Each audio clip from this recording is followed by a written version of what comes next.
Olha só, fé cristã e artes marciais. Será que essas duas coisas podem andar juntas? Essa é uma pergunta que, nossa, é bem mais complexa do que parece. Ela vai muito além de um simples pode ou não pode. Aqui a gente vai mergulhar em teologia, em ética e, como vamos ver, em muita experiência de vida. E o centro de toda essa discussão é justamente esse. Como é que a gente concilia a natureza, que às vezes é bem agressiva dos esportes de luta, com aquele chamado cristão para ser manso, para amar o próximo?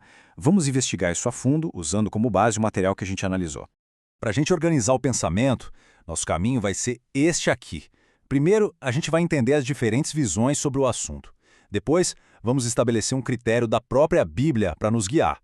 Aí, vamos pesar os argumentos contra e a favor, ouvir a história de quem vive isso na pele e, no final, fechar com a ideia de fazer tudo para a glória de Deus.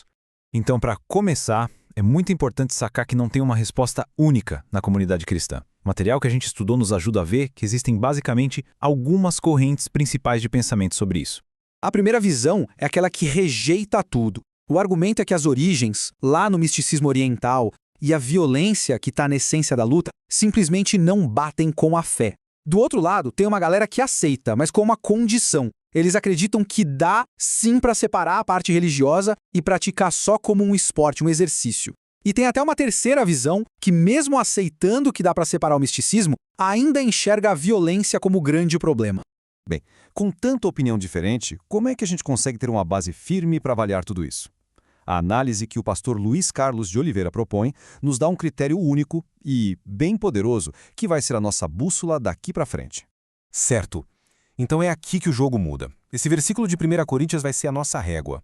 A pergunta principal, para cada argumento que a gente vai ver, não é mais só, um cristão pode fazer isso. A pergunta de ouro passa a ser, isso que eu estou fazendo, de alguma forma glorifica a Deus? É com essa lente que a gente vai reexaminar tudo. Vamos começar então com os argumentos que são contra a prática. As preocupações que o pastor Luiz levanta são bem sérias e vão desde o cuidado com o corpo até questões espirituais bem profundas. O interessante aqui é ver como cada um desses pontos se amarra naquela nossa pergunta principal. O risco físico, por exemplo, lesões cerebrais graves no MMA. Isso levanta a questão. A gente está cuidando do corpo como templo do Espírito Santo?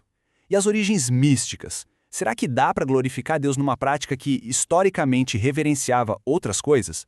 Mas talvez o ponto mais forte seja a intenção. Entrar numa competição para, como diz o pastor, destruir o outro, parece ser o exato oposto de glorificar a Deus na vida do próximo, né?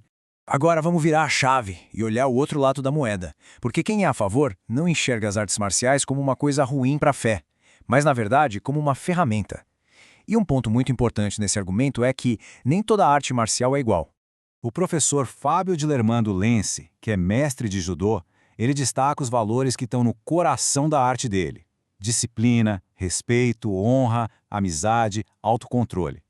E aí fica a pergunta, desenvolver todas essas qualidades não seria no fundo uma forma de glorificar a Deus através do esporte? E aqui a diferença fica bem nítida. De um lado, você tem o MMA, com foco total no confronto. Do outro, o judô, que o próprio nome já diz, caminho suave. O foco aqui é na defesa, na eficiência, não na agressão pura e simples. Como o professor Fábio mesmo lembra, é um esporte que a Unesco recomenda, o que já coloca ele numa caixinha bem diferente daquela ideia geral de briga. Essa frase do professor Fábio resume bem o argumento. O foco deixa de ser a violência e passa a ser a transformação. Nessa visão, a arte marcial é uma jornada de melhora pessoal, que molda o caráter de um jeito positivo. E, por consequência, pode sim glorificar a Deus através dessa disciplina toda. E para deixar a teoria um pouco de lado e complicar as coisas de um jeito bom, a nossa fonte traz um caso real que é fascinante. O pastor Caio Piscina. Ele é pastor e, ao mesmo tempo, lutador profissional de MMA. O testemunho dele junta esses dois mundos que a gente está analisando de um jeito muito real, muito concreto. Isso aqui é um soco no estômago daquela ideia de que artes marciais geram agressividade. Para ele, foi o contrário. A prática foi o que trouxe mais paciência e autocontrole para a vida dele, qualidades que estão totalmente alinhadas com a fé cristã.